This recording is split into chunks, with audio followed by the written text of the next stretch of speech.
Bismillahirrahmanirrahim. Assalamualaikum warahmatullahi wabarakatuh.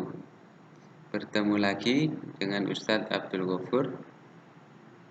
Hari ini kita masuk pembelajaran US IPA atau Ilmu Pengetahuan Alam. Masih semangat belajar ya? Alhamdulillah. Materi hari ini yaitu penyesuaian diri makhluk hidup. Yang akan kita bahas hari ini, penyesuaian diri tumbuhan. Setiap makhluk hidup memiliki kemampuan untuk menyesuaikan diri dengan lingkungannya. Tujuannya yang pertama, untuk bertahan hidup di lingkungannya, dan yang kedua, mendapatkan makanan, dan yang ketiga, melindungi diri dari pemangsa. Penyesuaian diri tumbuhan. Yang pertama itu raflesia. Nah, ini seperti ini raflesia. Cara adaptasinya, hidup sebagai parasit karena tidak dapat membuat makanannya sendiri.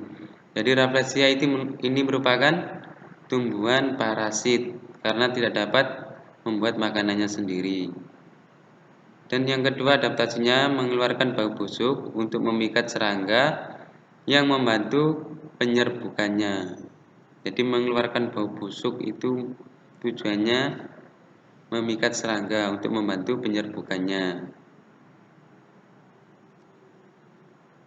Penyesuaian diri tumbuhan yang kedua, kaktus.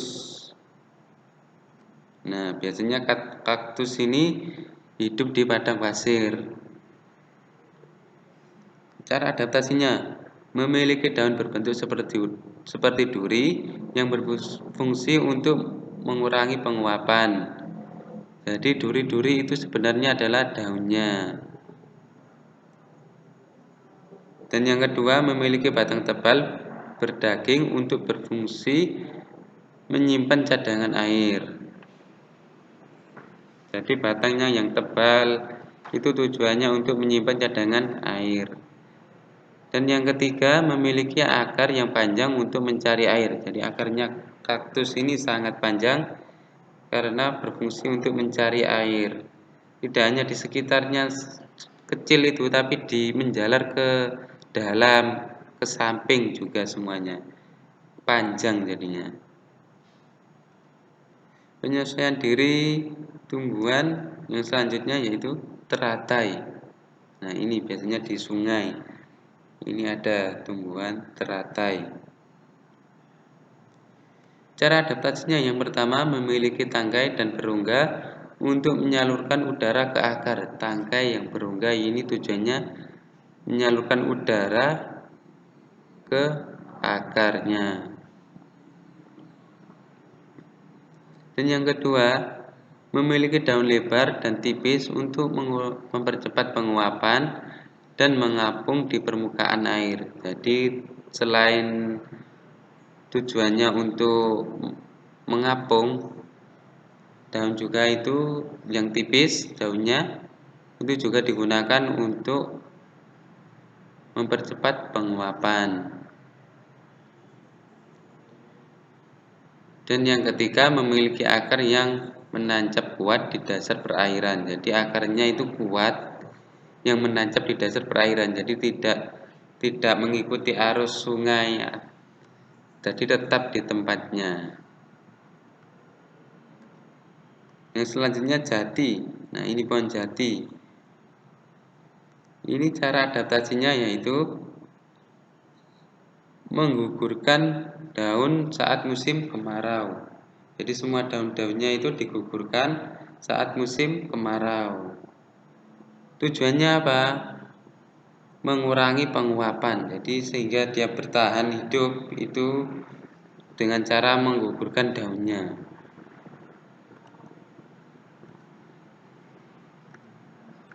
Dan selanjutnya eceng gondok. Ini eceng gondok bisa ditemukan juga di sungai, banyak ini sungai, yaitu eceng gondok. Nah, cara adaptasinya eceng gondok bagaimana? Memiliki pangkal tangkai daun yang mengembung dan berongga untuk mengapung di permukaan air. Jadi pangkal tangkai daun yang mengembung itu tujuannya untuk mengapung di air. Bagaimana dengan akarnya? Akarnya tidak menancap di dasar perairan, hanya mengambang, jadi mengikuti arus sungai, berpindah-pindah tempat. Yang selanjutnya mawar.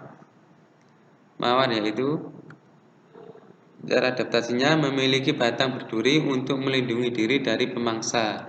Jadi mawar ini tujuannya duri itu adalah melindungi dirinya dari pemangsanya.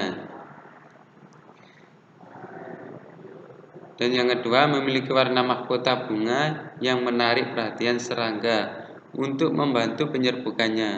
Jadi memiliki mahkota yang menarik. Yang selanjutnya rotan. Nah, ini rotan. Rotan yang adaptasinya memiliki banyak duri pada batangnya untuk melindungi diri dari hewan pemangsa.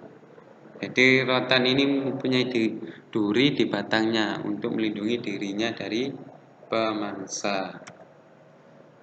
Selanjutnya kantong semar. Nah, ini contohnya seperti gambar di berikut ini. Kantong semar. Bagaimana cara adaptasinya? Mengeluarkan aroma khas untuk menjebak serangga yang menjadi makanannya. Jadi mengeluarkan aroma dulu untuk menarik serangga agar dapat dijadikan makanannya. Setelah itu menghasilkan cairan dari dinding daunnya untuk mencerna serangga. Setelah dapat serangga itu mengeluarkan cairan untuk mencernanya. Jadi makanannya itu serangga.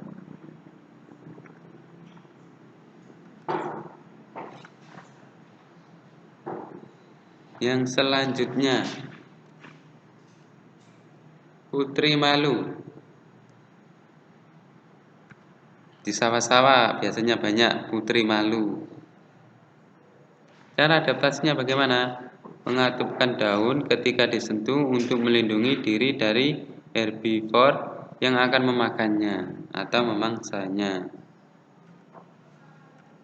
Yang selanjutnya bakau. Nah, ini biasanya bakau ada di mana? Bakau pantai. Ya betul, pantai. Contohnya, nah ini seperti di gambar berikut ini. Cara adaptasi bakau bagaimana? Memiliki akar panjang, akarnya panjang-panjang itu yang dapat menahan terjangan ombak. Jadi akarnya panjang itu untuk menahan dari terjangan ombak. Dan yang selanjutnya, yang terakhir, bakau api-api. Nah, cara adaptasinya bagaimana? Memiliki akar napas yang tumbuh keluar dari batang bagian bawah yang digunakan untuk mengambil oksigen di udara. Jadi memiliki akar napas yang tumbuh di bagian batang bawah tujuannya untuk mengambil oksigen. Bagaimana, sudah paham semua tentang materi hari ini? Alhamdulillah paham ya. Kita tutup dengan doa kafaratul majelis. Subhanakallahumma wa bihamdika asyhadu an la ilaha illa anta astaghfiruka wa atubu ilaik. Ustadz ucapkan jazakumullah khairan yang sudah memperhatikan dengan baik. Semoga ilmu yang kita pelajari hari ini bermanfaat di dunia dan di akhirat. Ustadz akhiri, wassalamualaikum warahmatullahi wabarakatuh.